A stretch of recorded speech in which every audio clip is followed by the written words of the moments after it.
Hey, this is Tony C. of the Morning Rush. Here's an interview Joe Shuda did for The Rush on Cumberland's ESPN Radio. Joining us on the Morning Rush is a well-known Pittsburgh area rock musician who has had a long and successful career. He continues to entertain music lovers. Donnie Iris, thanks for spending time with us on the Morning Rush. How are you?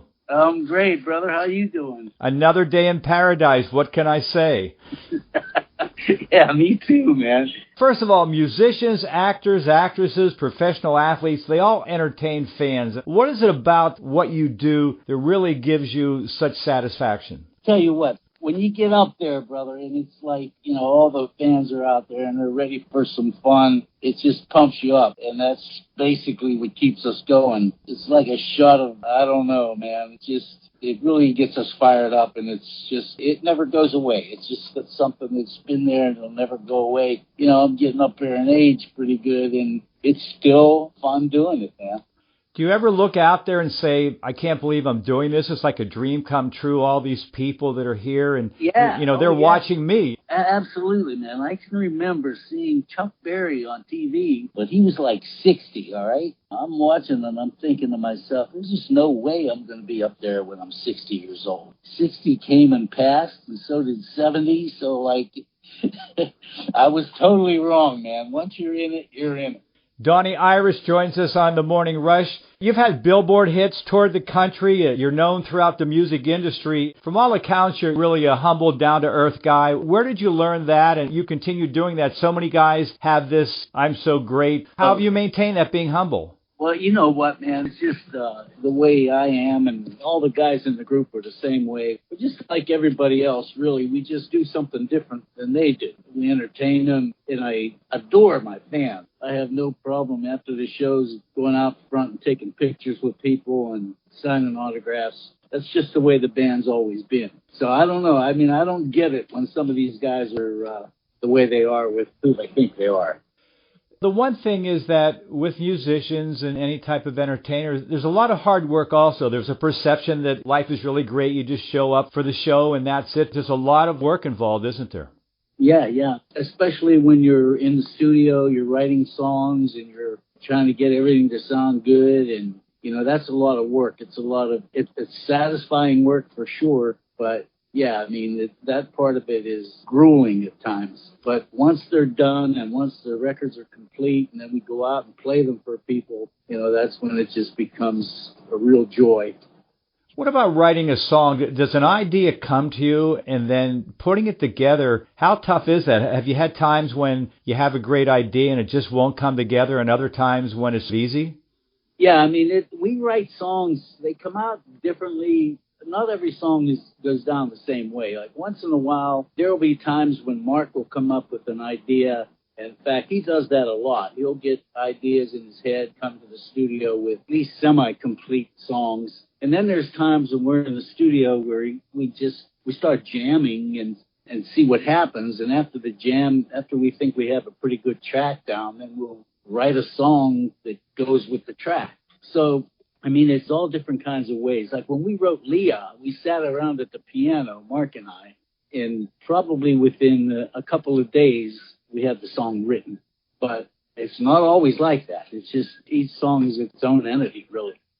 You look at the music business, it's really changed. How different is it now than when you first started?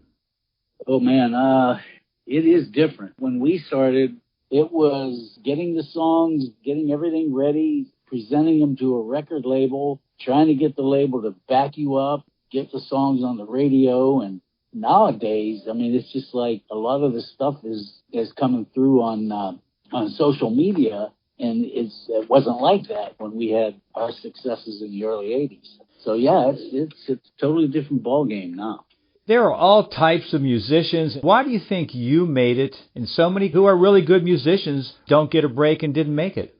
Well, yeah, you hit it right there, man. It's a matter of breaks. I know a lot of great musicians, even around here in Pittsburgh, that are still trying to do what they do well, and who knows if it's going to happen for them. But, yeah, I mean, it's a lot of breaks in writing the songs that, for some reason, hit people the right way and you communicate with people. with what you write. And even then, if you have that going for you, it might not ever get heard.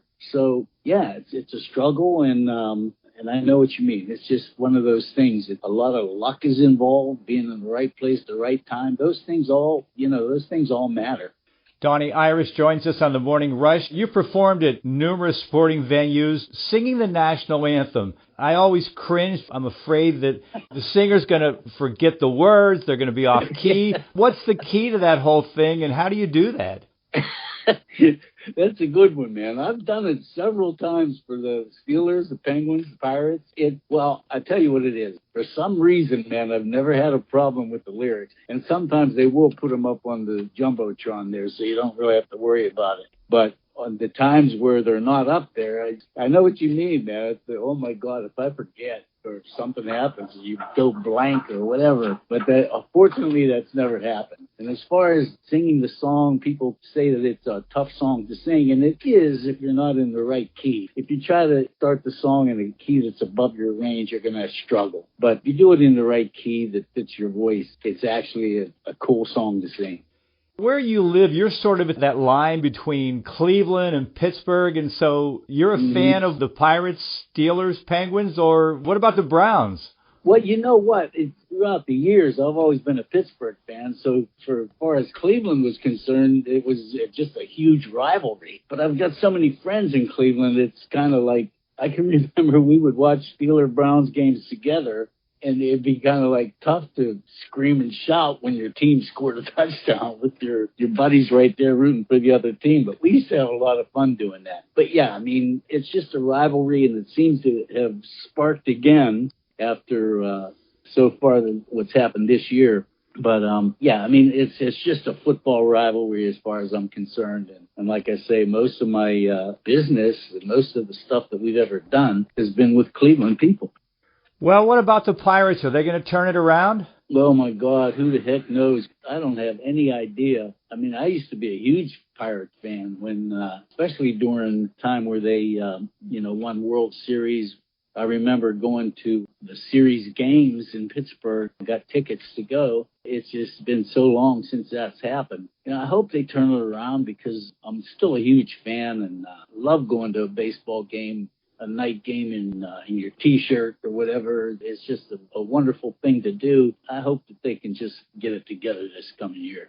So final moments with Donnie Iris on the Morning Rush. Now, you've been together with your current band, the Cruisers, for more than 40 years. What's the secret to staying together? So many groups just can't do that. Yeah, that's for sure. We've been lucky that way, man. We still enjoy our company. We've never really got into any battles over who was going to do this or that or what the record was going to sound like. I think we complement each other real well. And the fact that we're good friends and we've stayed good friends makes it that way. So, yeah, we've been like brothers for so many years. And we keep going, man. As long as people keep coming to see us, we'll just keep playing. You look back all those years of performing, any funny or bizarre stories about things that happened? Yeah, there was quite a few, but one that sticks out was, it would have been early on, like our first tour we were touring with Nazareth. We had done, 4 or 5 shows. Everything was going real well. We were opening for them and people liked us. And then we got to St. Louis.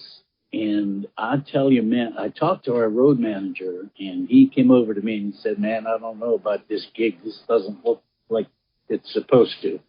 Don't worry, Hank, we'll be all right. So we get out on stage, and as soon as we hit the stage, man, the people were just booing us like crazy. Like I had never experienced anything like that in my life. I hadn't even opened my mouth yet. Nobody had struck a note yet. It was just one of those deals where they wanted to see Nazareth and had no idea who we were until we got to the last song. And the last song of the set was Aliyah, which was a big hit in St. Louis at the time.